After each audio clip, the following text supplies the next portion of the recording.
fait part des pouvoirs de Jean-Pascal Fischer en moi-même, de Laetitia Cussé en Nouvelle-Grangin, secrétariat de séance, c'est M. Mathieu Berthaud dans du tableau, problème. Les décisions que j'ai prises essentiellement avant ce mandat, entre le dernier conseil municipal et du mandat et la période récente, puisque je crois que dernière décision au 27 avril.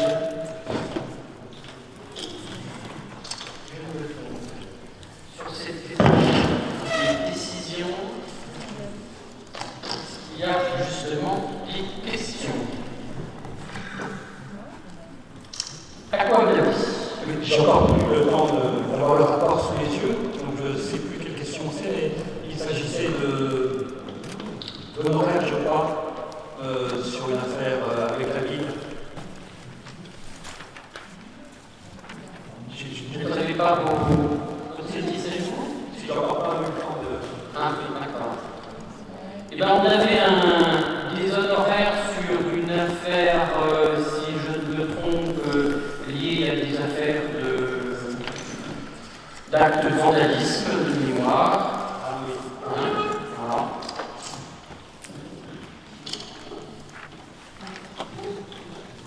Oui, c'est bon, je m'en souviens. Voilà. Je crois que c'était lié, me semble-t-il, à des dégradations sur le quartier de l'île Pasteur. Y a-t-il d'autres questions? Bien, je ne vois pas. Donc, nous passons au premier point de l'ordre du jour. Ce premier point concerne les indemnités allouées aux élus municipaux. La parole est à Isabelle Grangin. Merci, Monsieur le maire. Il est possible d'allouer des indemnités de fonction dans la limite de l'enveloppe aux maires, adjoints et conseillers titulaires d'une délégation et aux autres conseillers municipaux. La commune de Dole, appartenant à la strate de 20 000 à 49 999 habitants, est bénéficiaire du versement de la dotation de solidarité urbaine. Il est donc possible d'appliquer les barèmes de la strate démographique supérieure de 50 000 à 59 999 habitants. Le maire indique à l'Assemblée que l'enveloppe financière maximale des indemnités est la suivante. Pour l'indemnité du maire, 110% de l'indice brut terminal de l'échelle indiciaire de la fonction publique. Et le produit de 44% de l'indice brut terminal de l'échelle indiciaire de la fonction publique pour le nombre des adjoints, donc divisé par 10. L'enveloppe globale pouvant être attribuée s'élèverait ainsi à 256 699,08 €. Considérant en outre que la communauté est un chef-lieu d'arrondissement et que cette caractéristique permet l'application d'une majoration de 20% sur les indemnités de fonction réellement octroyées aux maires, aux adjoints ainsi qu'aux conseillers municipaux délégués, l'application de cette majoration de 20% porte l'enveloppe maximale pouvant être attribuée à 308 038,90 €. Il sera donc proposé au conseil municipal d'attribuer aux élus de la ville de Dole, le maire, les adjoints et les conseillers titulaires d'une délégation à compter du 26 mai 2020 dans la limite de l'enveloppe définie ci-dessus, des indemnités de fonction au taux suivant. Pour Monsieur le maire, 100% de l'indice brut terminal de la fonction publique. Pour les adjoints, 35,90% de l'indice brut terminal de la fonction publique.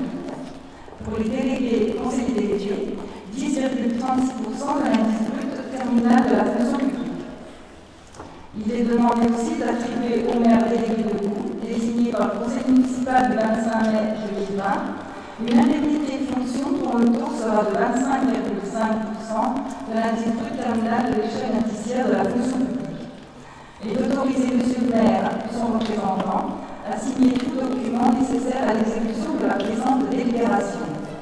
Les indemnités de fonction sont payées mensuellement et revalorisées en fonction de la valeur du point de Il vous a été annexé à la délibération le tableau récapitulatif de l'ensemble des indemnités. Bien, est-ce qu'il y a des questions sur le rapport, M. Frapp?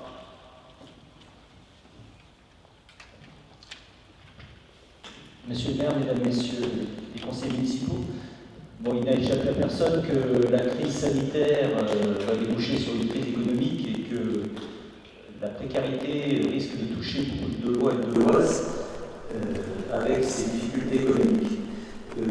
Nous choisissons, parce que nous bénéficions de la dotation de solidarité urbaine, de ne pas appliquer les indemnités de notre strate.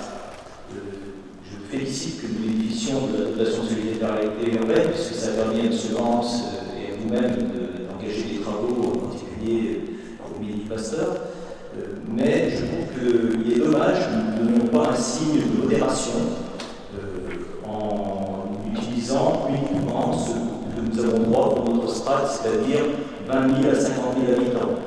La strate de 50 000 à 100 000 habitants, ce sont des villes comme Dunkerque, Avignon, Versailles, et nous sommes à peine au-dessus de 20 000, 24 000 habitants. Donc je trouverais normal que ce soit l'indemnité pour notre strate qui soit appliquée pour le maire, c'est-à-dire 90% de l'indice brut terminal, soit 3 500 €, ce qui pour une ville de notre taille, 24 000 habitants, me semble être déjà une belle indemnité et juste indemnité. Merci pour votre attention. Merci. Est-ce qu'il y a d'autres interventions? Bien, je n'en vois pas. Je vais apporter simplement quelques précisions sur cette question.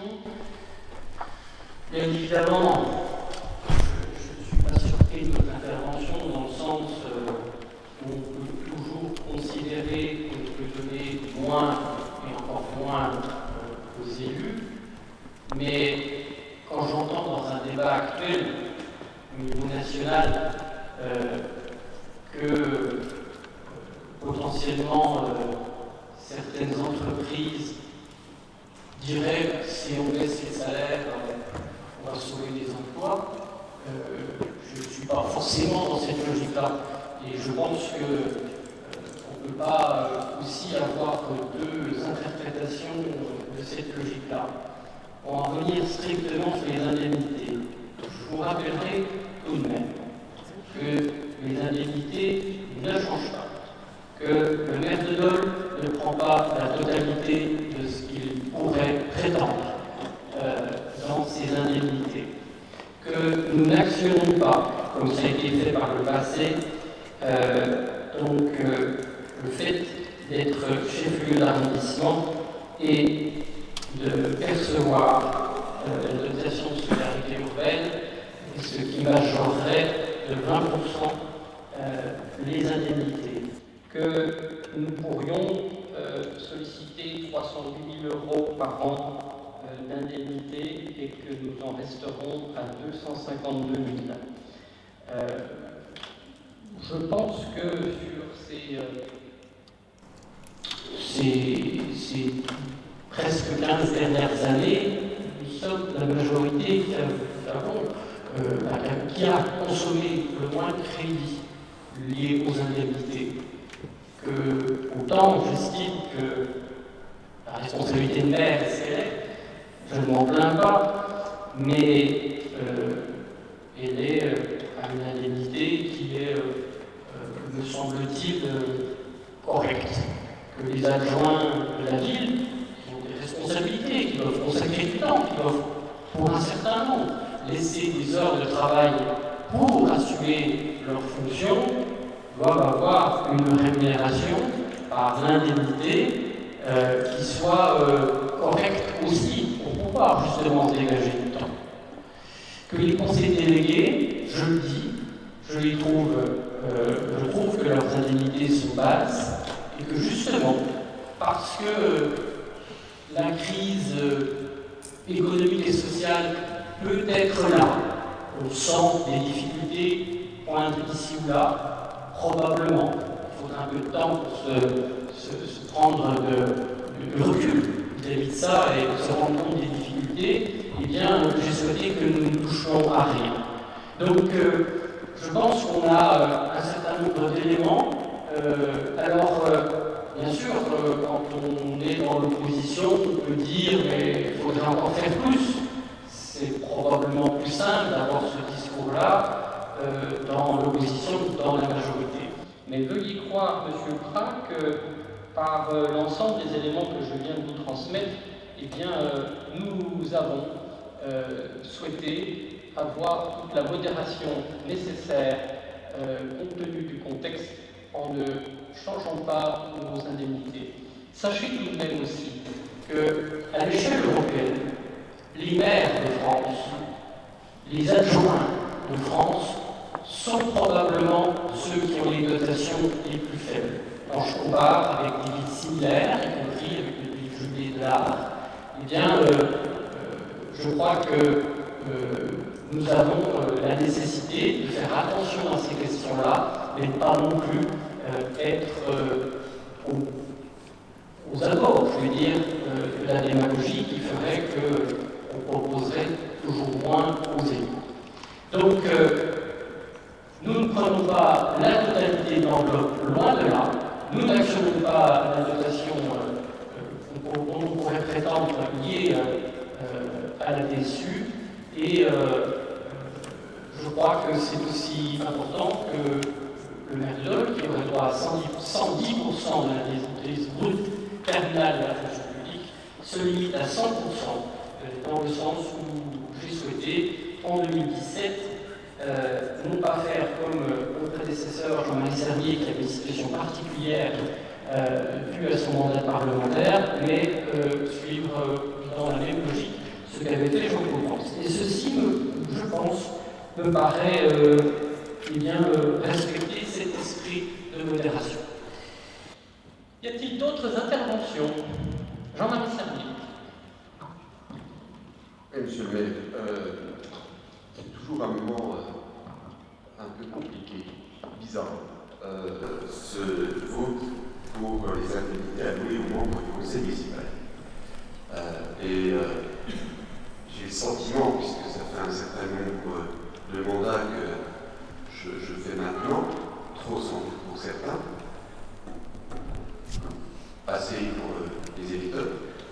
En tous les cas, j'ai toujours le sentiment que les élus doivent s'excuser de demander pardon d'avoir à être rémunérés parce qu'ils ont, du temps passé, des responsabilités à assumer et qu'ils le font avec bienveillance, et que si ça n'est pas fait avec bienveillance, généralement, aux élections suivantes, les électeurs s'en rappellent et ne vous reconduisent pas.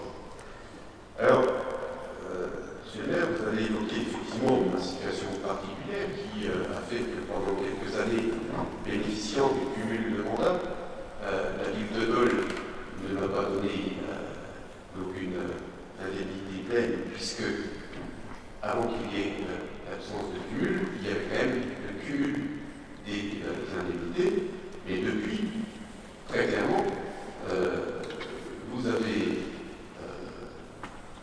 jamais utilisé la totalité de ce qui était possible à être utilisé.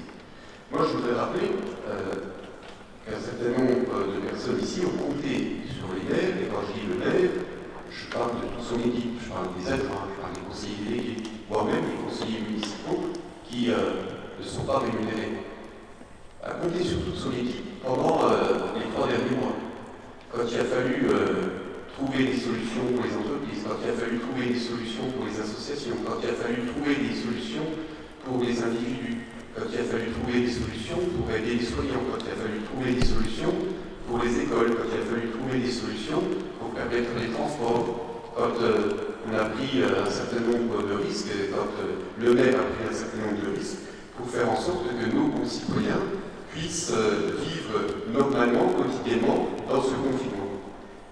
Et le président de la République, d'ailleurs, qui, depuis son élection, avait curieusement un peu oublié les maires, l'a bien compris. Et il s'est rapproché des élus locaux. Et il a demandé aux élus locaux toute leur solidarité pour que ça puisse fonctionner. Et ça a fonctionné. Et la France a passé en grande partie, parce qu'il y a eu les soignants, en très grande partie, parce qu'il y a eu des gens qui, de par leur fonction, ont assumé, y compris en prenant des risques pour leur propre santé, le travail qu'ils avaient à faire. Mais la France a passé aussi, parce qu'il y avait des élus sur tout le territoire, et qu'à aucun moment dans notre pays, il n'y eut un territoire abandonné parce qu'il y a toujours eu des élus qui étaient là. Donc je crois qu'aujourd'hui, on ne peut pas avoir pendant un certain temps dit au maire félicitations. Franchement, vous avez fait un boulot important. Vous avez été là, vous avez été un peu les soldats de l'an 2 de la République, vous avez été là sur le terrain, et puis, d'une manière très populiste, on l'a bien compris, et je ne m'attendais pas à ça de la part de M. Prat. D'une manière très populiste, vous pourriez baisser encore. Parce qu'effectivement, c'est moins 20%, 50 et quelques mille sur 300 000, c'est moins 20% d'indemnité que vous avez souhaité, M. le maire, ne pas prendre. Eh bien, moi je pense que quand on respecte la République, quand on est un élu républicain au sens large du terme, eh bien, je pense qu'on ne doit pas faire ce genre d'attaque basse. Et moi je me demande, M. Prat, si vous avez fait donc de toutes vos indemnités quand vous étiez maire d'Étendue. Merci, M. Prat. Juste une réponse. Quand j'étais maire, j'ai laissé 10%, quand je suis arrivé, les indemnités des élus, maires et adjoints et les conseils municipaux de la commune. Et là, c'est 20%. Et là, c'est 20%. Non, là, c'est 20% pour des communes de 50 000 à 100 000 habitants. Donc, je ferai simplement, c'est qu'on applique la strate de notre commune, c'est-à-dire 20 000 à 50 000. Voilà, 90% de la disposition terminale à 300 000, 3500 euros. Bien, merci. Chacun a pu s'exprimer et donner son avis sur le sujet. S'il n'y a pas d'autres interventions, je vais mettre aux voix. Y a-t-il des oppositions? 3. Des abstentions? Bien, ce rapport est donc adopté. La parole se poursuit, Mme Mangin, au rapport numéro 2. Oui, il s'agit du droit à la formation des élus. Le Code général des collectivités territoriales reconnaît aux membres des conseils municipaux le droit à la formation adaptée à leur fonction. La loi prévoit ainsi la prise en charge des frais de formation par la commune et l'octroi de congés de formation. Elle précise que ces mécanismes ne sont possibles que si l'organisme dispensant la formation a été agréé par le ministère de l'Intérieur. Si les frais de formation des élus constituent une dépense obligatoire pour la commune, le montant de ces dépenses de formation ne peut excéder 20% du montant total des indemnités de fonction qui peuvent être allouées aux élus de la commune, soit 61 600 000 €. Monsieur le maire précise que peuvent être remboursés à cette occasion les frais de déplacement, de séjour et de stage. Monsieur le maire indique également que la commune peut supporter la perte de revenus subie par l'élu du fait de l'exercice de son droit à la formation dans la limite de 15 jours par élu et par mandat. Il attire enfin l'attention de la santé quant au fait que les frais de formation comprennent non seulement les coûts de la formation elle-même, mais également les frais de déplacement, les frais d'enseignement et la compensation éventuelle des pertes de revenus justifiées par l'élu en formation. Monsieur le maire propose ainsi, pour l'exercice 2020, de fixer les dépenses de formation par année à 5% des indemnités de fonction susceptibles d'être allouées aux élus de la commune, soit 15 402 €. Il est donc proposé au conseil municipal de retenir les dispositions indiquées ci-dessus dans le cadre du droit à la formation des élus municipaux et d'autoriser M. le maire à mettre en place les modalités pratiques de la formation des élus dans le respect des orientations décrites ci-dessus. Merci. Est-ce qu'il y a des questions sur ce droit à la formation? Donc, si je ne m'abuse, il y aura une formation obligatoire désormais dans la loi pour tous les nouveaux élus. Donc, c'est ainsi. Et donc, vous aurez au cours des mois à venir une communication à ce sujet pour les nouveaux élus. S'il n'y a pas de questions, je vais passer au voix. Il y a des personnes qui sont contre, qui s'abstiennent. Ce rapport est adopté. Nous allons entrer dans un rapport numéro 3 sur l'ensemble des représentations dans les commissions et les organismes.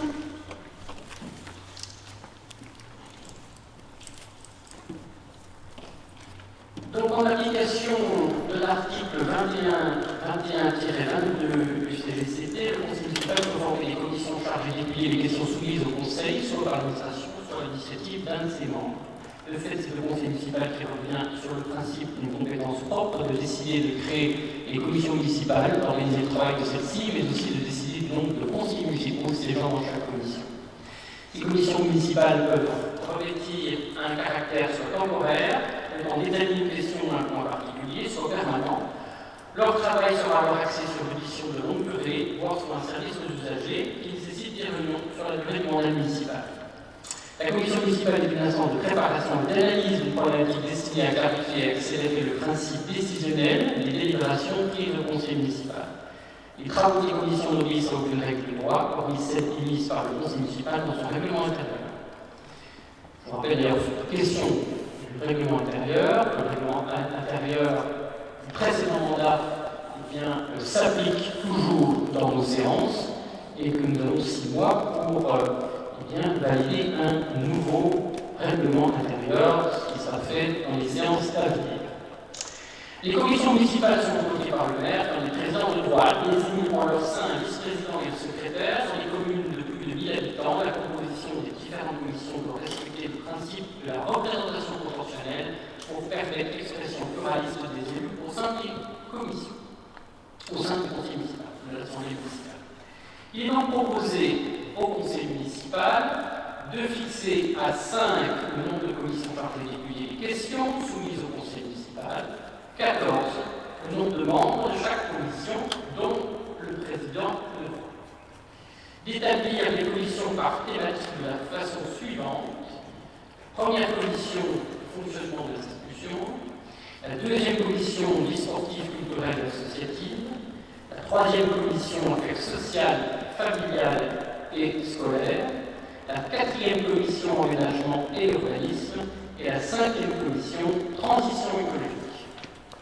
D'appliquer les dispositions de l'article L21-21-21 du CGCT qui prévoit que le conseil municipal peut décider à l'unanimité de ne pas procéder au scrutin secret aux nominations ou aux présentations, sauf dispositions législatives ou réglementaires prévoyant expressément ce mode de scrutin. De désigner les membres de l'Assemblée municipale qui siégeront au sein des différentes commissions sur le principe de la représentation proportionnelle au plus fort reste. D'autoriser Monsieur le maire ou son représentant à signer tout document nécessaire à l'exécution de la présente délibération et de composer les différentes commissions selon le tableau qui sera annexé à cette délibération.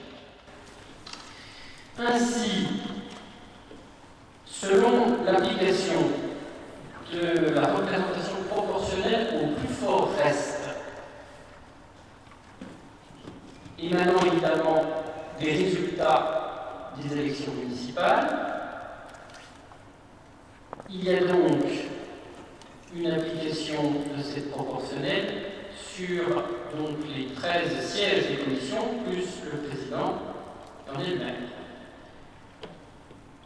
Il y a donc à chaque commission 2 représentants de la minorité, un pour chaque liste présente dans la minorité.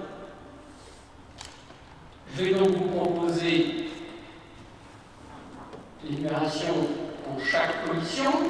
La commission numéro 1, fonctionnement d'institution, M. Jean-Pascal Fischer, Mme Mangin, Mme Bourgeois-République, M. Rebillard, M. Germont, Mme Delaine, M. Berthaud, M. Pichineau, M. Lefebvre, Mme Cotin-Metnaz, M. Servier, M. Gommet et M. Hamdaoui. Pas de questions, d'observation. Pour la commission numéro 2, vie sportive, culturelle et associative, Mme Marchand, M. Douzenel, M. Lefebvre, Mme Pucé, M. Roche, Mme Demortier, M. Elvitel, M. Cuinet, M. Cerdelat, Mme Drey, Mme Gruet, M. Prat et M. Druet. Pas de questions, d'observation.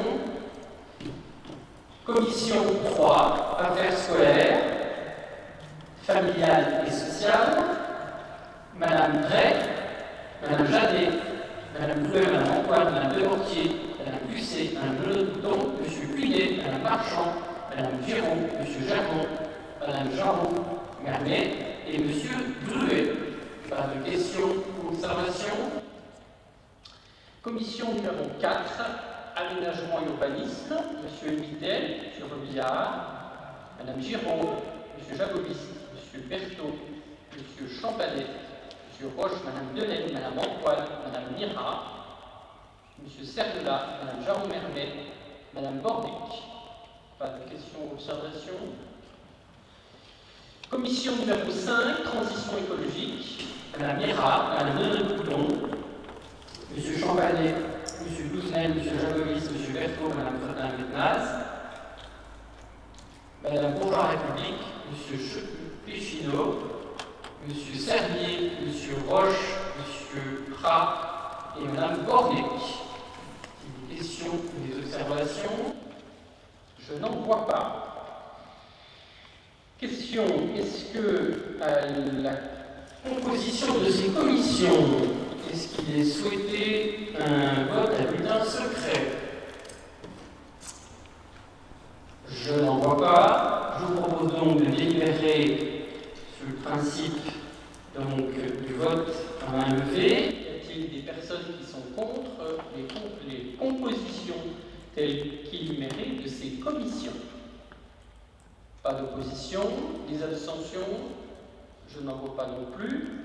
Donc cette délibération est adoptée à l'unanimité. Le rapport numéro 4 concerne les conditions de dépôt des listes de candidats à la commission d'appel d'offres et à la commission de délégation de services publics. Donc en vertu des codes et leurs articles s'y afférents, dans la mesure où leur mode d'élection et leur composition sont identiques, il est proposé au conseil municipal d'élire les mêmes membres à la commission d'appel d'offres et à la commission de délégation de services publics. Pour mémoire, la séance choisit les titulaires des marchés publics supérieurs au seuil des procédures formalisées. La commission de délégation de services publics intervient en 3 phases dans le cadre d'une délégation de services publics. Elle est chargée d'ouvrir les plis, de rendre un avis sur les candidatures et de dresser la liste des candidats admis à présenter une offre. Conformément aux articles du CGCT, tout projet d'avenant à un marché public supérieur au seuil des procédures formalisées ou à une convention de délégation de services publics entraînant une augmentation du montant global supérieur à 5%, leur est également soumis pour avis. Ces commissions sont composées du maire ou son représentant qui préside la commission. Un titre indicatif pour cette commission. Je souhaiterais que, et je prendrai un arrêté en ce sens, que le président de la commission d'appel d'offres, Philippe Jacobis, qui exerçait déjà cette fonction dans le mandat précédent. 5 membres titulaires de l'Assemblée délibérante élus en son sein au scrutin de liste. À la représentation proportionnelle au plus fort reste sans panachage de vote préférentiel. Il est procédé selon les mêmes modalités à l'élection de suppléants en nombre égal à celui des membres titulaires. Peuvent également participer avec voix consultative uniquement le comptable de la collectivité, un représentant du ministre chargé de la concurrence, des personnalités et un ou plusieurs agents de la collectivité en raison de leurs compétences dans la matière qui fait l'objet de la délégation de services ou du marché public. Il est ainsi proposé au conseil municipal de fixer en vue de procéder à l'élection des membres de ces commissions les règles suivantes: dépôt des listes de candidatures auprès de M. le maire. Les listes pourront comporter moins de noms qu'il y a de CV titulaires du suppléant au revoir. Les listes devront indiquer les noms et prénoms des candidats au poste de titulaire du suppléant. Si une seule liste est présentée, elle doit satisfaire la même obligation de représentation proportionnelle au plus fort reste. Voilà pour la délibération. La composition, c'est la délibération suivante. Il nous est demandé de fixer ces points, et nous n'avons guère le choix, qui sont issus du Code général des collectivités territoriales. Je rappelle juste que la commission d'appel d'offres choisit les entreprises en fonction des marchés qui sont publiés par la ville, et que la commission de délégation de services publics, c'est une commission qui va choisir le prestataire d'une future délégation de services publics dans un domaine. Voilà. Cette commission de délégation de services publics a été constituée à l'identique du côté de Grandol lorsque nous avons, il y a quelques mois, voté le principe de la délégation de services publics sur les équipements électriques. Y a-t-il des questions ou des des observations sur ce rapport 4? Pas d'observation, donc je vais mettre au voix. Y a-t-il des personnes contre? Qui s'abstiennent? Ce rapport est adopté. Le rapport numéro 5, Jean-Pierre Cunet, c'est aussi de l'élection des membres de ces deux commissions. Merci, Monsieur le maire. Vu le Code général des collectivités territoriales, et notamment les articles qui sont mentionnés sur la notice, le Conseil municipal peut procéder à l'élection de 5 membres titulaires et de 5 membres suppléants à la commission d'appel d'offres dite CAO et à la commission de délégation du service public, CDSP. Ces membres sont élus obligatoirement au sein de l'Assemblée délibérante à la représentation proportionnelle au plus fort reste sans panachage ni vote préférentiel au scrutin de liste. Au scrutin secret, sauf à l'accord unanime contraire. Il est ainsi proposé au Conseil municipal d'appliquer les dispositions de l'article L2121-21 du CGCT qui prévoit que le Conseil municipal peut décider de l'unanimité de ne pas procéder au scrutin secret en nomination ou présentation, sauf dispositions législatives réglementaires prévoyant expressément ce mode de scrutin, et de procéder à l'élection des 5 membres titulaires et des 5 membres suppléants de la commission d'appel d'offres et de la commission de délégation du service public. Merci. Alors, quelques précisions. D'abord, en toute transparence pour nos débats, eh bien, évidemment, nous avons échangé entre les listes de la minorité et la majorité municipale sur les compositions de ces commissions préalablement.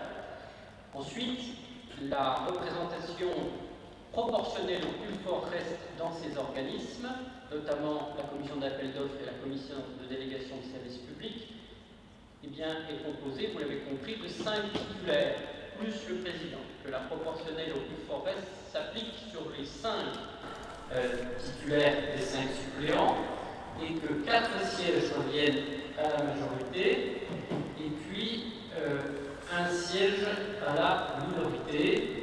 Et pour être encore totalement transparent, il est donné possibilité pour organiser les choses, eh bien que la liste minoritaire arrivée en seconde position eh bien, soit naturellement privilégiée. Il n'en demeure qu'il est tout à fait possible qu'il y ait un accord entre les groupes. Donc, suite à ces échanges, je vous propose les titulaires suivants: Daniel Germont, Stéphane Champanet, Jacques Pichino, Jean-Michel Revillard et Timothée Druet. Pour les suppléants, Isabelle Delaine, Frédéric Drey, Jean-Pierre Pinet, Paul Roche et Madame Jarot-Mermet. Y a-t-il à ce stade des questions ou des observations? Je n'en vois pas. Donc je vais mettre aux voix ce rapport. Y a-t-il des... avant de passer au vote, demander s'il y a des demandes de vote à bulletin secret. Je n'en vois pas. Donc nous allons procéder donc à un scrutin à main levée. Y a-t-il des oppositions à la composition telle que j'ai annoncée de cette commission? Pas d'opposition, des abstentions? Je n'en vois pas. Ce rapport et cette composition sont donc adoptés. Nous passons au rapport numéro 6 sur la commission et la constitution de la commission de contrôle financier. C'est une nouvelle commission à constituer dans nos collectivités. La parole est à Jacques Pichino. Merci, Monsieur le maire. Dans toute commune ou établissement ayant plus de 75 000 € de recettes de fonctionnement, les comptes détaillés des opérations comportant des règlements de comptes périodiques sont examinés par une commission de contrôle composée de 8 membres, dans laquelle peuvent se trouver différentes catégories de personnes, dont des élus. Le contrôle de cette commission se définit comme un contrôle sur pièce des comptes détaillés des opérations menées par toute entreprise liée à la commune par une convention financière réglementée. Il porte sur les opérations financières entre la collectivité et son contractant, également sur l'équilibre financier du contrat au travers de la vérification des comptes détaillés de l'exécution de la convention. La commission de contrôle doit obligatoirement produire pour chaque convention contrôlée un rapport écrit annuel établi pour l'ensemble de l'année de contrôle. Ces rapports sont utiles aux membres de la commission consultative des services publics locaux lors de l'établissement de son rapport annuel et sont annexés aux comptes de la commune. Il est ainsi proposé au conseil municipal de créer une commission de contrôle financier, d'appliquer les dispositions de l'article L2121-21 du CGCT qui prévoit que le conseil municipal peut décider à l'unanimité de ne pas procéder au scrutin secret, aux nominations ou aux présentations, sauf dispositions législatives ou réglementaires prévoyant expressément ce mode de scrutin, de désigner les délégués de l'Assemblée municipale qui représenteront la ville au sein de cette commission, et enfin d'autoriser M. le maire à nommer par voie d'arrêté les éventuels représentants d'associations d'usagers et une personnalité qualifiée. Merci. Je voudrais rappeler à ce titre que la commission du contrôle financier ainsi que la commission consultative des services publics locaux et le rapport suivant sont composés des mêmes membres. La particularité, c'est que la commission consultative des services publics locaux permet d'analyser essentiellement l'activité des délégations que nous avons transmises, délégations de services publics et des organismes, dans leur contenu d'activité annuelle.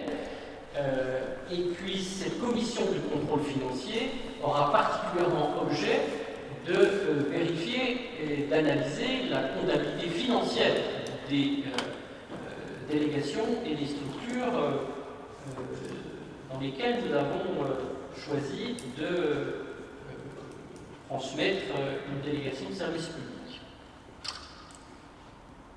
Alors, je vous propose les membres suivants: Madame Mira, Monsieur Champanet, Monsieur Cuinet, Monsieur Jacobis, Madame Janet, Monsieur Fischer, Monsieur Prat et Monsieur Druet.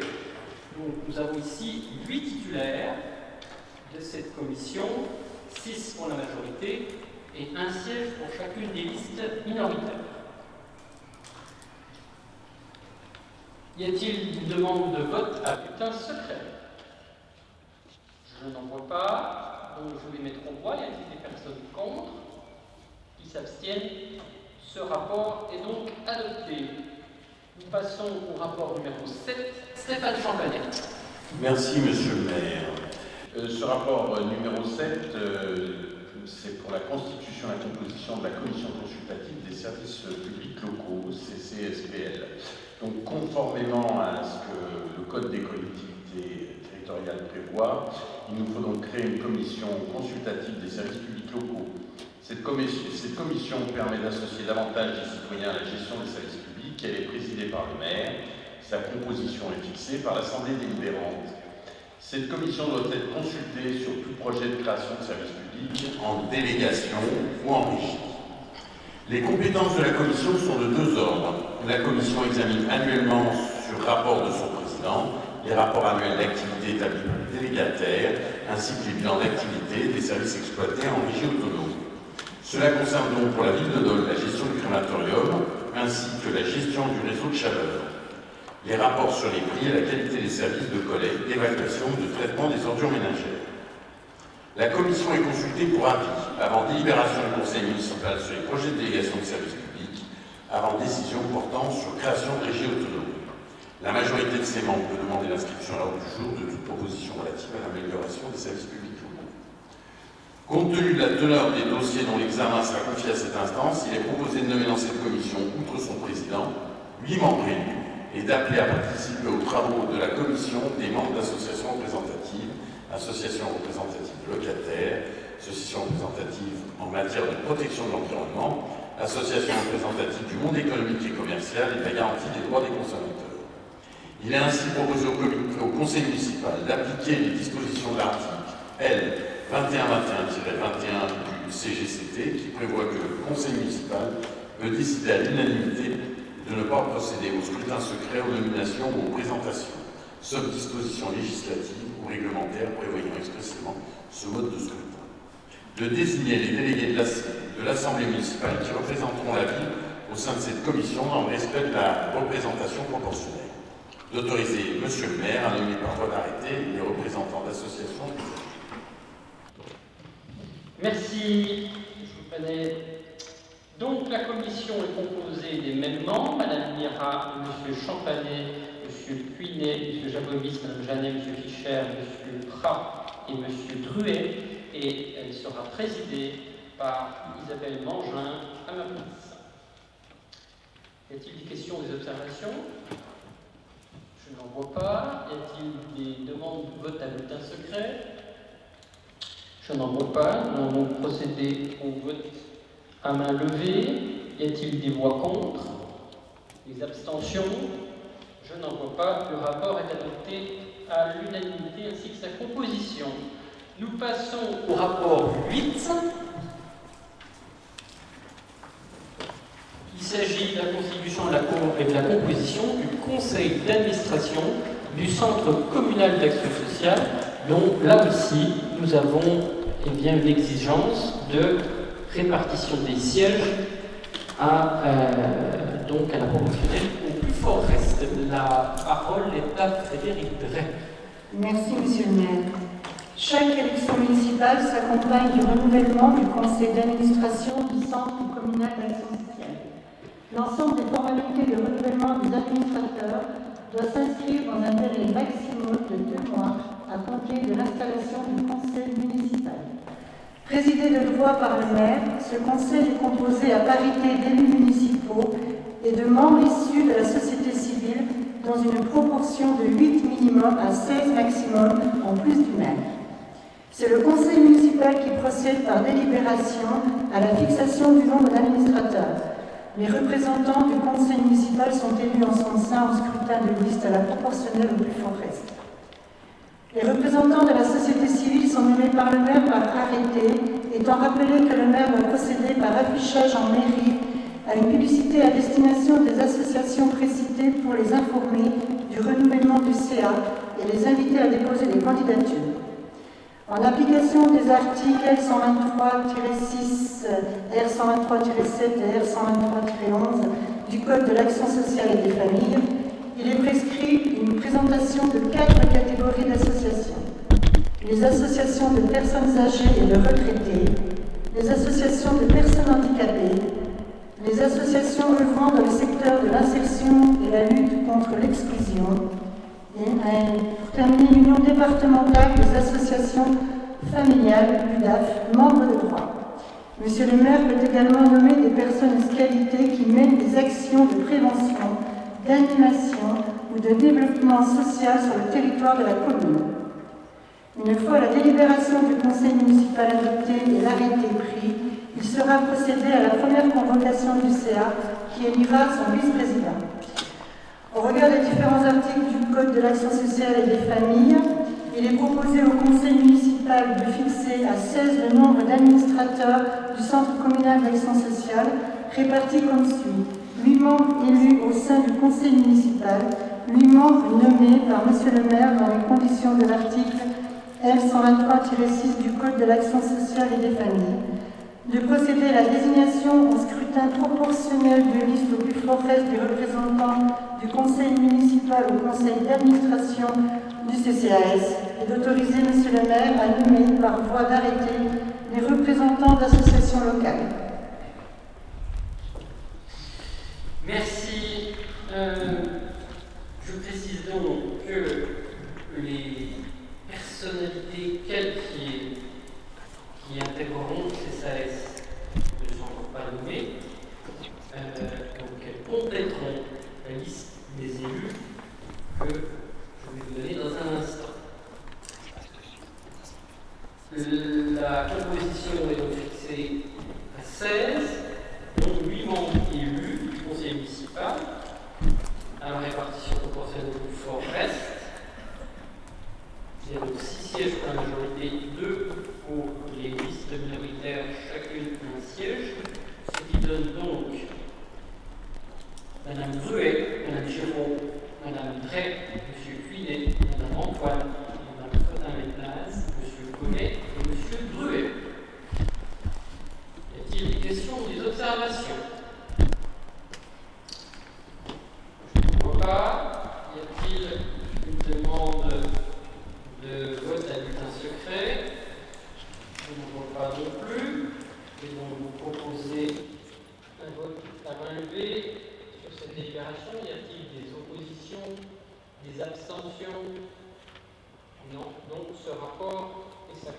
délégations sont adoptées.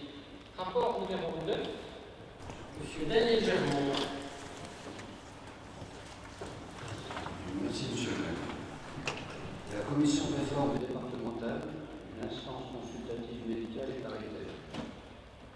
Elle rend des avis sur les situations des fonctionnaires affiliés à la CNRACL, des tribunaux en lien avec le risque professionnel, accident de service, accident de trajet, maladie professionnelle et la retraite pour invalidité. Une commission de réforme est instituée par le département sur arrêté du préfet. Les membres siégeant en commission de réforme sont un président, deux praticiens de médecine générale et éventuellement un spécialiste, deux représentants de l'administration, le représentant du personnel issu des commissions administratives paritaires de la catégorie hiérarchique de l'agent concerné ou d'électeur à cette CRP. L'avis rendu par la commission de réforme doit permettre à la collectivité de prendre des décisions relatives à la situation administrative des agents. Conformément à l'arrêté ministériel du 4 août 2004 relatif aux commissions de réforme des agents de la fonction publique territoriale et des fonctions publiques hospitalières, il convient de nommer pour siéger au sein de cette commission 2 représentants titulaires ainsi que 4 suppléants, chaque représentant titulaire de l'administration ayant 2 suppléants, parmi les membres du conseil municipal. Il est ainsi proposé au conseil municipal d'appliquer les dispositions de l'article L. 2121 du CGCT qui prévoit que le conseil municipal peut décider à l'unanimité de ne pas procéder au scrutin secret de nomination ou aux présentations sauf dispositions législatives ou réglementaires prévoyant expressément ce mode de scrutin. Le désigné du conseil municipal selon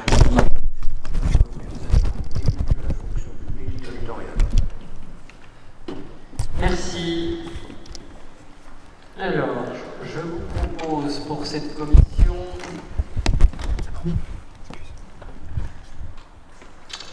je vais mettre aux voix, y a-t-il des voix contre? Des abstentions? Bien, ce rapport numéro 9 est adopté.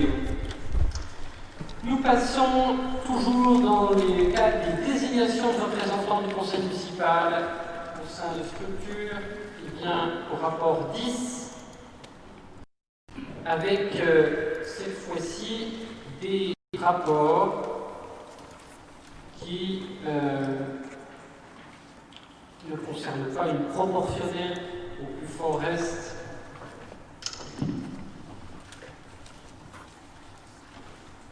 Donc il nous faut, dans ces différents organismes divers, soit associatifs ou consultatifs, donc désigner à la nomination de membres du conseil municipal qui vont siéger dans ces organismes dits extérieurs, dans les cas et conditions prévus par les dispositions de la durée des fonctions assignées à ces membres et qui ne fait pas obstacle à ce qu'ils puissent procéder à tout moment pour le reste de cette durée à leur remplacement par une nouvelle désignation opérée dans les mêmes formes. Bien, je vais donner donc lecture de ces désignations. Donc, on fonctionne par bloc. Donc, commission et instance suivante. Dans la commission locale d'évaluation des charges transférées, qu'on appelle la CLECT, vis-à-vis du grand œuvre, de l'intercommunalité, il faut un titulaire, un suppléant. Donc, en titulaire, moi-même, en suppléant, Madame Mangin. Pour la commission façade, 4 titulaires, Messieurs Lefebvre-Berthaud, Madame Nenot-Bouton et Monsieur Champanet. Pour la commission consultative de circulation, 7 titulaires. Madame Delay, qui le présidera, Monsieur Jabolis, Monsieur Champanet, Monsieur Robillard, Madame Nenot-Bouton, Monsieur Berthaud et un siège pour la minorité, Madame Jarot-Méry. Pour la commission de contrôle par rapport au registre électorale. Ça ne s'appelle plus comme ça, on a changé de terme. Madame Mangin, Monsieur Berthaud, Monsieur Roche, 2 sièges à la minorité pour chacune des listes. Là, c'est une application de la proportionnelle. Au plus fort reste Madame Jean-Merlet, Monsieur Andalus. La commission de discipline de recours de Franche-Comté, un titulaire, Madame Antoine. L'Office municipal des sports, 7 titulaires. Donc je vous propose Madame Marchand, Madame Demortier, Madame Cruet, Monsieur Cuinet, Monsieur Germont, Monsieur Douzenel et un siège pour la minorité, Monsieur Drouet. Un délégué à l'information et à la communication de la défense, ce qu'on appelle le correspondant défense, Madame Giraud. Il y a des questions des observations sur ce premier bloc. Je n'en vois pas. Y a-t-il une demande de vote à bulletin secret sur l'ensemble des désignations de ce rapport? Je n'en vois pas. On procédera donc à un vote à la fin. Donc désigner ensuite un membre du conseil de surveillance du centre hospitalier Guy Pasteur. Donc là, il y a un titulaire. Je propose très logiquement l'adjointe à la santé, Madame Gruet, à ce siège, sachant que je serai évidemment, pas si évidemment que ça, par la loi président du conseil de surveillance, par le président membre, ça sera à réélire, mais ce n'est pas maintenant, parce que c'est un mandat, je crois, 5 ans, ça sera en 2 ans. Ensuite, un siège au conseil de surveillance du centre hospitalier spécialisé. Donc, je propose la Madame Gruet également, Madame la santé. Établissement public éducatif et social, 2 titulaires. Je vous propose Madame Drey, Monsieur Germont. Et c'est Madame Gruet qui le représentera en tant que membre de droit. Au SIDEC, Monsieur Champanet. Sivum du massif de la Serre, un titulaire, un suppléant. Je vous propose Madame Mira en titulaire, Madame Cretin-Métaz en suppléant. Pour la société publique locale, Grandol Développement 39, 5 titulaires. Nous avons proposé à la minorité un siège, donc 4 pour la majorité, 1 pour la minorité. Monsieur Gagnou, Monsieur Invitel, Madame Bourgeois-République, Monsieur Cernier et Madame Jaromère. Pour la société publique locale et le vote. Il y a 6 sièges, 5 proposés à la majorité, 1 à la minorité. Monsieur Gagnou, Monsieur Cuinet, Monsieur Douzenel, Monsieur Lefebvre, Madame Antoine et Monsieur Dreux. Et enfin, dans ce bloc, le PCC Louis Pasteur, 2 titulaires, M. Gagnou et Lefebvre. Y a-t-il dans ce bloc des questions, des observations? Je n'en vois pas. Nous poursuivons. Pour l'association Amorce, un titulaire, un suppléant, Madame Mira en titulaire, Madame Nonne Bouton en suppléant. Association Une Autre Rive, Madame Gruet. Association départementale des communes forestières du Jura, Madame Giraud, suppléant, Madame Cretin-Métaz. L'association Nord-Sud, Un titulaire, Madame Mira, un suppléant plus 12. Pour les amis de Jacques Duhamel, M. Germont, M. Cunet. Conservatoire botanique de Franche-Comté. Un titulaire, Madame Lenotte Bouton, un suppléant, Madame Mira. L'épicerie sociale du bassin d'Aulois, Madame Drey et Madame Antoine.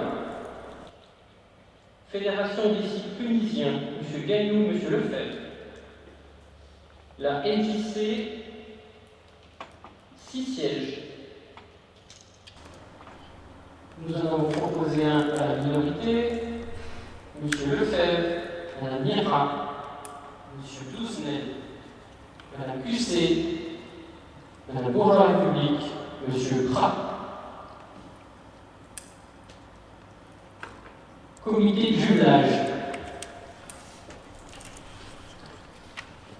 8 titulaires.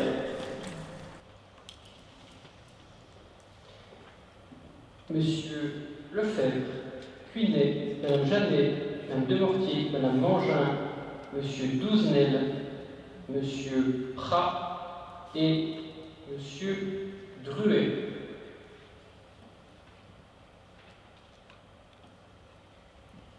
Comité des fêtes, Monsieur Douzenel. Loisirs populaires d'Aulois. Un titulaire et un suppléant. En titulaire, Madame Drey et en suppléant, Madame Mangin.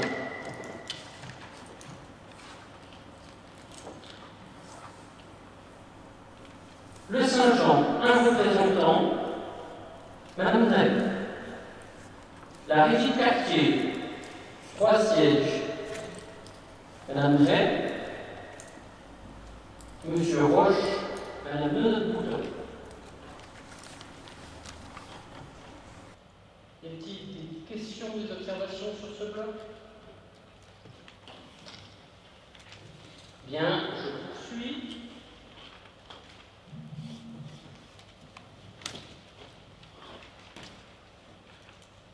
Pour cette fois-ci les établissements scolaires, maternels,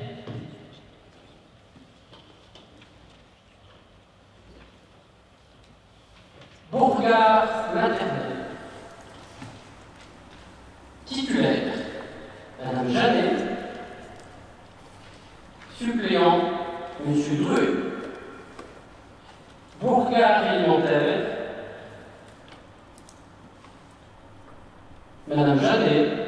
Suppléant, Madame Lenotte Bouton.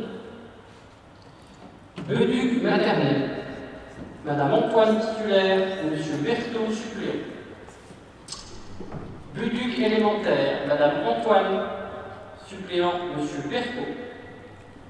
Georges Sand élémentaire, titulaire, Madame Delaine, suppléant, Monsieur Gommet. École de Goût élémentaire, Madame Giraud, titulaire, Madame Cretin-Metnas, suppléant. Les Sorbiers maternels, Madame Cusset, titulaire, Madame Lenotte Bouton, suppléante. Les Sorbiers élémentaires, Madame Cusset, titulaire, Madame Lenotte Bouton, suppléante. Maternelle, Pointelin élémentaire, Madame Mangin, titulaire, Monsieur Germont, suppléant. L'école du Poiset, maternelle, Madame Mira, suppléante, Madame Cusset. Poiset élémentaire, Madame Mira, Madame Cusset, suppléante. Rochebelle, Madame Janet, titulaire, suppléant, Monsieur Prat. Rochebelle élémentaire, Madame Janet, titulaire, Madame Mangin, suppléante. Rockefeller maternelle, titulaire, Patrice Cernela, suppléant, Akko Amnaoui. Saint-Exupéry maternelle, Madame Janet, titulaire, Madame Gray, suppléante. Wilson élémentaire, titulaire, Madame Lenotte Bouton, suppléant, Monsieur M. Vittel. Voilà. Voilà pour les écoles maternelles et primaires. Pour les collèges, donc cette fois-ci, passe dans le secondaire. Maryse Bastier, titulaire. Monsieur Roche, Claude Nicolas Ledoux, Madame Giraud, Larc, Madame Mira. Pour les lycées, lycée Nodier, Jean-Michel Revillard, lycée Prévert, Madame Marchand, lycée Duhamel, Monsieur Mbitel. Pour les établissements privés Mont-Roland, 2 titulaires, Stéphane Champanet, Jean-Pascal Fischer. Voilà pour l'ensemble de ces désignations. J'opérerai juste une erreur de ma part sur la MJC Barbouche. Ce n'est pas clair pour Jean République qui siégera, mais Catherine de notre bouton. Donc les 6 titulaires. Y a-t-il des questions sur ces représentations? Je n'en vois pas. Y a-t-il, je l'ai déjà proposé, donc vous avez souhaité un vote à main levée. Y a-t-il des voix contre, des abstentions? Ce rapport et les compositions des organismes sont donc adoptés à l'unanimité. Le rapport 11 est reporté au Conseil municipal du 29 juin, c'est la commission communale des impôts directs. Je vais avoir la composition totale également avec les délégués en dehors des élus. Donc on représentera ça la prochaine fois. Rapport 12. Maintien du régime indemnitaire durant la crise du Covid-19. Madame Mangin. Merci, Monsieur le maire. Une loi d'urgence pour faire face à l'épidémie du Covid-19 a été promulguée le 23 mars 2020. Elle présente les mesures annoncées par le président de la République et le gouvernement pour faire face à la crise majeure que traverse notre pays sur le plan sanitaire. Une note du 21 mars 2020 du ministère de la Cohésion des territoires et des relations avec les collectivités territoriales portant sur la continuité des services publics locaux dans le cadre de l'état d'urgence sanitaire précise que les collectivités territoriales peuvent maintenir le régime indemnitaire des agents territoriaux durant cette période. Dans ce contexte sanitaire particulier, la situation administrative des agents territoriaux au regard des absences diffère selon leur statut. En effet, différents motifs d'absence s'appliquent pour les agents relevant du régime général et pour les agents titulaires absents pendant cette crise sanitaire. Compte tenu du caractère exceptionnel de la situation sanitaire et de son impact sur la situation individuelle des agents publics, le régime indemnitaire détenu par les agents territoriaux de la ville de Dole, qu'il relève du régime général ou qu'il soit titulaire, a été maintenu depuis le début du confinement, soit depuis le 17 mars 2020, et ce jusqu'à la fin de la crise sanitaire pour les motifs suivants. Autorisation spéciale d'absence pour garde d'enfants de moins de 16 ans, autorisation spéciale d'absence pour les personnes vulnérables, avis d'arrêt de travail pour maladie ordinaire, avis d'arrêt de travail pour accident de service survenu depuis le 17 mars 2020, date de début de confinement. Il est ainsi proposé au Conseil municipal de prendre acte du maintien du régime indemnitaire pour l'ensemble des agents territoriaux occupant un emploi permanent depuis le 17 mars 2020 et jusqu'à la fin de la crise sanitaire en cas d'absence pour les motifs suivants. Je me rappelle, autorisation spéciale d'absence pour garde d'enfants de moins de 16 ans, autorisation spéciale d'absence pour les personnes vulnérables, avis d'arrêt de travail pour maladie ordinaire et avis d'arrêt de travail pour accident de service survenu depuis le 17 mars 2020, date de début de confinement. Merci. Des questions, des observations? Monsieur Amdaoui. Oui, merci. C'est juste pour avoir une précision, qu'est-ce qu'on entend de la fin de la crise sanitaire? Alors, si je ne me trompe, je me tournerai vers le directeur général de service, je pense qu'elle prend fin au moment de la fin de l'état d'urgence sanitaire qui, normalement, je crois, le 24 juillet, si je ne me trompe. 10 juillet. Voilà. Et qui peut être prolongé sur le salut de la santé, tout à fait. Tout dépendra de la situation et des décisions de gouvernement. D'autres questions? Bien, donc c'est une prise d'acte. Nous passons au rapport numéro 13, qui concerne le maintien du poste de collaborateur de cabinet. Donc, conformément à l'article 110 de la loi 84-53 du 26 janvier 1984 et dans le cadre du décret 87-4 du 16 décembre 1987 relatif aux collaborateurs de cabinet des autorités territoriales, M. le maire souhaite prolonger les missions des collaborateurs de cabinet actuellement en poste par délibération d'avril 2014 et de juillet 2017, deux postes de collaborateurs ont été créés. Il convient donc de maintenir. Donc je vous précise que les crédits de correspondance sont inscrits au chapitre 012. Il est ainsi proposé au conseil municipal d'approuver le maintien des deux postes de collaborateurs de cabinet, d'inscrire les crédits nécessaires à la rémunération et aux charges de deux agents nommés dans ces emplois au chapitre 12 du budget de la collectivité. Y a-t-il des questions, des observations sur ce point? Pas de questions, pas d'observations. Je vais mettre aux voix. Y a-t-il des voix contre? Des abstentions? Le rapport est adopté à l'unanimité. Le rapport 14, modification du tableau des effectifs.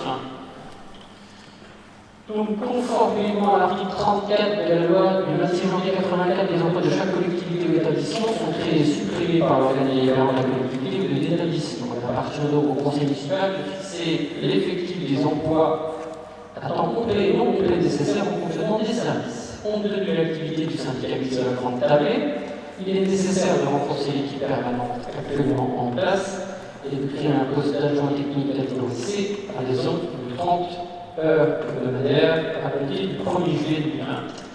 Il est ainsi proposé au conseil municipal de créer un poste d'adjoint technique catégorie C en raison de 30 heures hebdomadaires à compter du 1er juillet, de modifier en conséquence le tableau des effectifs de la ville de Dole. Donc il s'agit d'un accroissement d'activité et il s'agit d'un poste de plongeur à la Grande Tablée pour les précisions concernant ce rapport. Y a-t-il des questions ou des observations? Je n'en vois pas. Je vais donc mettre aux voix. Y a-t-il des voix contre ou des abstentions sur ce rapport? Je n'en vois pas. Le rapport est adopté à l'unanimité. Le rapport numéro 15, délégation à Grand de l'Habitat, de la gestion locative du bâtiment situé 32 boulevard Wilson. Justine Level. Merci, monsieur le maire. En août 2017, par décision du maire, la municipalité a exercé son droit de préemption urbain sur un bien appartenant au Consort Vallée, situé 32 boulevard Wilson à Dole. Cette acquisition s'est inscrite dans les principes de la stratégie territoriale de confortement du centre-ville, étant précisé que ce bâtiment jouxte le périmètre Action Cœur de Ville. À ce jour, l'acte authentique de vente est signé et la ville de Dole est propriétaire de la parcelle cadastrée BL46. Cet ensemble immobilier se compose de 2 appartements et de 21 garages, en cours de location pour certains.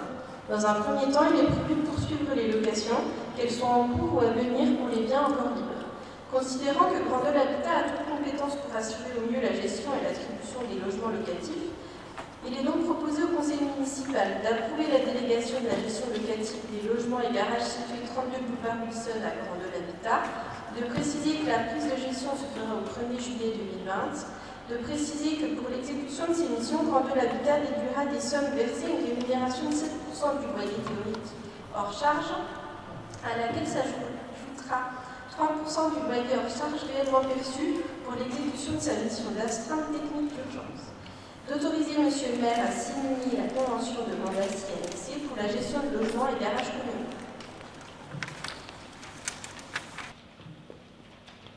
Merci, Mme Veuet. Donc, nous avons acheté cette propriété dans une logique très simple, c'est que de part et d'autre de cette propriété, nous sommes propriétaires déjà de foncier Ville de Dole. Et dans une logique d'acquisition globale dans ce secteur-là, et pour maîtriser l'ensemble, si un jour j'ai un projet particulier au port de notre centre-ville, il me paraissait tout à fait pertinent de pouvoir maîtriser l'ensemble de ce foncier. Ça, c'était l'objet de notre décision d'acheter eh bien, du moins de préempter, du moins, plus qu'on a fait au point de préempter, cet ensemble. Ensuite, une fois l'acquisition faite, il s'est avéré eh bien, que, très naturellement, puisque cette propriété comporte des logements et des garages, en l'occurrence 2 logements et 21 garages, il fallait en assurer les rentrées financières, c'est-à-dire tout simplement location de ces ensembles immobiliers, de manière à ce qu'une fois la vente terminée, nous puissions, de façon mensuelle, faire enregistrer dans les comptes de la collectivité les loyers des biens que la collectivité venait d'acheter, dans un souci évidemment de bonne gestion. Ce n'est pas la première fois que la Ville possède des biens qu'elle loue, si ce n'est pas trop son habitude, et donc nous n'avons pas au sein de la collectivité d'organisme de gestion locative, au sein du service urbaniste, ce n'est pas la tâche des salariés, et donc pour s'assurer de ce suivi de gestion locative, eh bien, nous avons souhaité conventionner avec Randol Habitat, qui a l'habitude de la gestion locative. D'où l'objet de la convention qui vous est proposée. Est-ce qu'il y a des questions, des observations sur ce point? Je n'en vois pas, donc je vais mettre en voix. Y a-t-il des voix contre, des abstentions? Ce rapport, monsieur le maire, je ne prendrai pas par vote en président de Randol Habitat. Tout à fait, très bien. Donc, unanimité, moins une participation au vote, celle de monsieur Berthaud, qui ne prend pas part au vote. Rapport 16, et je prends dernier rapport. Il s'agit d'une décision d'ordre économique et d'accompagnement due aux conséquences de la crise sanitaire, puis de facto pour un certain nombre d'entreprises économiques. Cette décision vise dans la partie que la ville de Dole continue de suivre économiquement vis-à-vis d'entreprises, la compétence est exercée par le Randol sur l'économie, il n'en demeure pas moins que les droits de voirie restent de compétences communales. Et donc, quelques semaines après le début de la crise, qui nous a tous malheureusement impactés, particulièrement un certain nombre de personnes du point de vue sanitaire, eh bien, malheureusement, elle a touché aussi un certain nombre de commerces qui ont dû, par décision du confinement, fermer leurs établissements, et je veux très naturellement, aujourd'hui, date de réouverture de ces établissements, eh bien, saluer particulièrement tous nos commerçants et restaurateurs qui vont réouvrir progressivement. Et cette décision du rapport 16, eh bien, c'est la participation dans le domaine qui est le nôtre et qui nous est permis de tentatives d'accompagnement, de redressement, eh bien, de la situation économique d'un certain nombre de professions. Donc, dans le rapport qui vous est transmis, et en vertu du Code général des collectivités, eh bien, je vous propose donc, dans cette délibération, de fixer les tarifs de droit de voirie qui soient donc appliqués pour l'exercice 2020 à un tarif nul, c'est-à-dire un abandon des droits de voirie pour l'année 2020 aux commerçants de la ville qui exploitent une terrasse ou aux commerçants ambulants sur le domaine public. Ceci est complémentaire d'autres décisions qui ont été prises et qui, dans une certaine transparence, je communique, c'est-à-dire l'absence de rotateurs et de parking à barrière dans le cadre du confinement remonté pour les riverains du centre-ville qui ont pu rester à domicile compte tenu du confinement, ne pas avoir la double peine, c'est-à-dire la nécessité des points de stationnement et des confinés. Donc nous avions choisi par décision que j'ai prise, l'absence de droit de stationnement pour un coût d'environ 37 000 €, parking barrière et stationnement pour rotateurs. Également, donc, par rapport à l'absence de droit de terrasse et d'occupation du domaine public dans la délibération qui est celle qui est proposée, il s'agit d'un montant en moins pour les recettes de la ville, en plus pour à peu près 61 commerçants sur Dole, de 29 000 € pour la ville de Dole.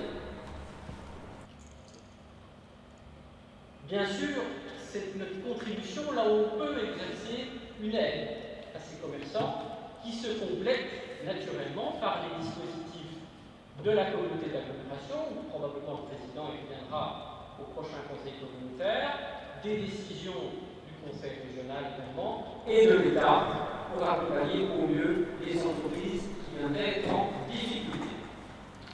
Je précise aussi, indépendamment de ce rapport, mais dans le cadre de ce que la collectivité souhaite pouvoir faire,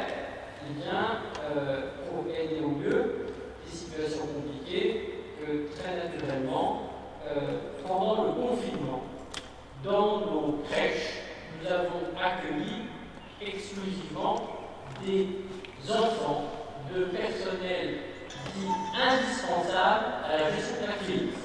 Il s'agissait essentiellement de filles et fils de personnel soignant, et que à ce titre, nous avons souhaité proposer la gratuité de l'accueil en crèche pendant le confinement vis-à-vis de ces familles qui ont été mobilisées pendant la gestion de la crise du Covid-19. Ce n'est pas exclusivement des soignants, mais en très grande partie, et nous pouvons encore unanimement saluer l'engagement de l'ensemble de ces personnels dans les temps difficiles qu'ils ont connus et qui fait qu'aujourd'hui les choses vont dans le bon sens du point de vue sanitaire. Voilà, donc je ne peux que souhaiter par la délibération qui nous est proposée, que ceci concourt à, je l'espère, des temps qui soient les meilleurs possibles pour nos commerçants restaurateurs, et bien évidemment la collectivité, et par l'intermédiaire du service commerce, du service économie, des élus en charge de ces dossiers pour l'intercommunalité qui a pour genre République et pour la ville, entre autres le cœur de ville Mathieu Berthaud, nous puissions accompagner au mieux les éventuels acteurs économiques qui sont en difficulté, notamment ces commerçants. Est-ce qu'il y a des questions, des observations sur ce rapport numéro 16 ? Pas de questions et d'observations. Y a-t-il des voix contre, des abstentions? Bien, donc ce rapport est adopté à l'unanimité. Écoutez, je vous remercie. Je veux juste préciser par rapport au rapport numéro 1 sur la question des indemnités qu'en 2014, par rapport à ce que vous avez dit, M. Parc est fait dans la commune où vous avez été maire, les indemnités globales de la ville de Dole en 2014, lorsque Jean-Marie Servier est devenu maire, c'est une baisse de 13% du plus-value par rapport à l'enveloppe précédente 2012-2014, qui va même plus loin que ce que vous avez fait, et vous comprenez qu'on ne va pas à chaque mandat signer une baisse de 10%, les indemnités, ce serait assez caricatural. Donc Je tenais à vous apporter cette précision, tout en disant très clairement que je ne remets absolument pas en cause les indemnités des élus du mandat 2008-2014, indemnités qui étaient justifiées par le travail des élus. Sur ce, je clôt cette séance et nous nous retrouverons le 29 juin pour le prochain conseil municipal. Bonne soirée.